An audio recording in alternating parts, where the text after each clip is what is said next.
আচ্ছা ছবিটার দিকে একটু ভালো করে লক্ষ্য করো তো, কি মনে হচ্ছে তোমার মতো অবস্থা না? এইচএসসি তে উঠে এত এত পড়া, এসএসসির তুলনায় এত এত পড়া, কলেজের পড়া কখন পড়বো, নিজের পড়া কখন পড়বো, কোনো কিছুই গুছিয়ে উঠতে পারতেছো না। তুমিও যদি এই সমস্যাটা ফেস করো তাহলে একটু মনোযোগ দিয়ে আমার কথাগুলো শুনো, হোপফুলি অনেকটাই তুমি এই জিনিসগুলো সলভ করতে পারবা। প্রথম জিনিস, তোমার কলেজ কি ডেইলি যেতে হয়? তোমার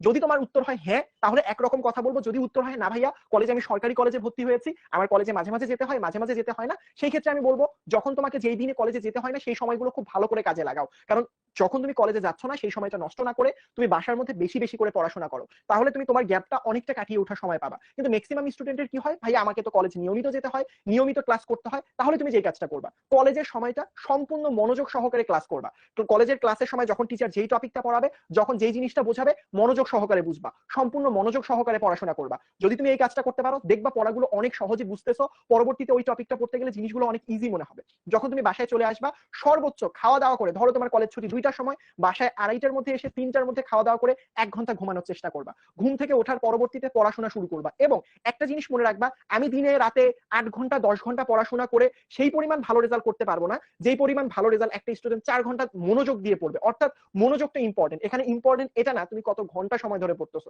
এখানে গুরুত্বপূর্ণ ফ্যাক্টর হচ্ছে তুমি কতটা মনোযোগ সহকারে পড়তেছো। তুমি চেষ্টা করবা মনোযোগের পরিমাণটা বাড়ানোর জন্য, যেহেতু তোমাদের সময়ের পরিমাণটা কম, যেই সাবজেক্টটা পড়বা খুব ভালো করে বুঝে বুঝে পড়বা, যেই সাবজেক্টটা পড়বা যখন পড়বা সেই রিলেটেড বিগত বছরের প্রশ্ন সলভ করবা, তাহলে দেখবা জিনিসগুলোর চাপ প্রথম দিকে কমে যাবে। এবং আরেকটা কথা বলি, সেটা হচ্ছে এক একজনের রুটিন এক এক রকম, কেউ রাতে অনলাইনে ক্লাস করে, কেউ রেকর্ডেড ক্লাস করে, কেউ বাসায় টিচার আসে, সুতরাং রুটিনটা তোমাকে সাজাতে হবে যে আমি কিভাবে পড়বো। একটা সুন্দর রুটিন সাজাও। তোমার যদি এরকম হয় ভাই আমার রাত 11টার মধ্যে টায়ার্ড হয়ে যাচ্ছি, তাহলে ভোর 4টার মধ্যে উঠার চেষ্টা করো।